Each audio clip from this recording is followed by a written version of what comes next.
Assalamualaikum warahmatullahi wabarakatuh. Di sini kami akan mempresentasikan proyek akhir kami dengan judul Klasifikasi Resiko Gangguan Makan Berdasarkan Pola Hidup dan Aspek Psikologi Menggunakan Metode Random Forest. Untuk latar belakangnya, gangguan makan seperti anoreksia, bulimia, dan binge eating disorder merupakan masalah serius yang sering dipengaruhi oleh faktor psikologis dan gaya hidup. Melalui pendekatan berbasis data dan metode machine learning, kita dapat melakukan deteksi dini terhadap resiko gangguan makan. Proyek ini bertujuan untuk membantu mengidentifikasi kelompok yang beresiko tinggi sehingga upaya pencegahan dan intervensi bisa dilakukan lebih cepat dan tepat. Ada 4 rumusan masalah yang kami bahas. Yang pertama, bagaimana cara klasifikasi resiko gangguan makan dari data kuesioner. Yang kedua, ada faktor utama yang mempengaruhi. Yang ketiga, seberapa efektif random forest, dan yang keempat ada pengaruh faktor demografi.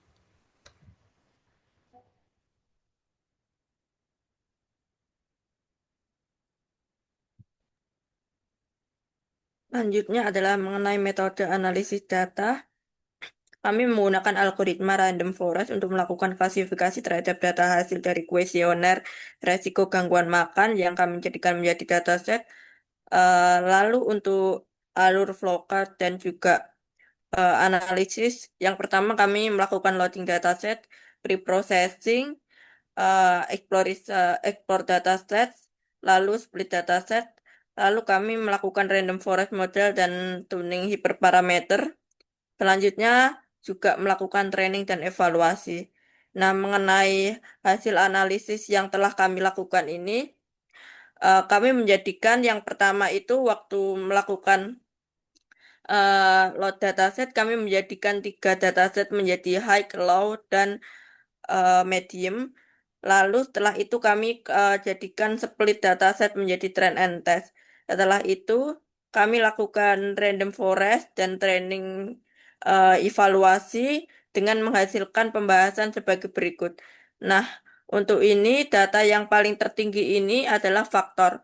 Nah, untuk hasil analisis faktor yang tertinggi yang disebabkan kenapa kok menjadi resiko gangguan makan itu seringkali seseorang itu merasa bersalah setelah makan berlebih. Sehingga pada dataset tersebut kita lakukan evaluasi, kita lakukan kesimpulan akhir yaitu bahwa kebanyakan seseorang itu sering sering merasa bersalah setelah makan berlebih dan kemungkinan juga ini dapat dijadikan model mengklasifikasikan ke dalam kelompok berisiko. Jadi untuk hasilnya adalah seseorang merasa bersalah setelah makan berlebih.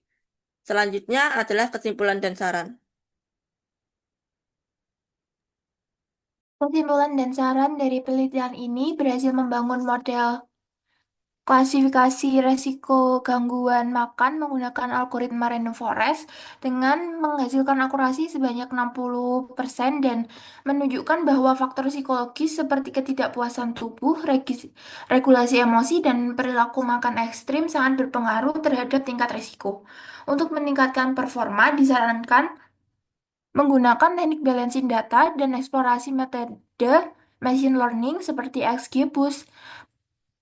Pengumpulan data yang lebih luas juga perlu dilakukan agar hasil lebih representatif ke depan. Model ini berpotensi diintegrasikan sebagai alat screening awal dalam layanan konseling serta dijadikan dasar edukasi tentang pentingnya pola hidup sehat dan kesehatan mental.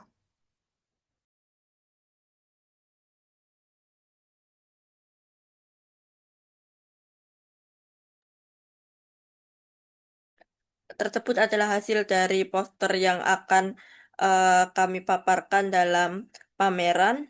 yaitu mengenai klasifikasi risiko gangguan makan berdasarkan pola hidup dan aspek psikologis menggunakan metode random forest yang sudah mendapatkan hasil, sehingga eh, poster ini sudah kami rasa sudah cukup untuk memaparkan hasil. Kami dari kelompok 4, eh,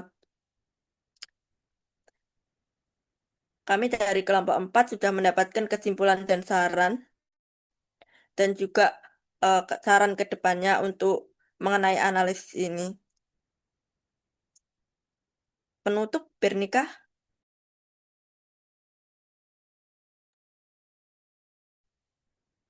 Sekian dari kelompok kami, kurang lebihnya mohon maaf apabila ada kekurangan dan apabila ada kekurangan. Wassalamualaikum warahmatullahi wabarakatuh.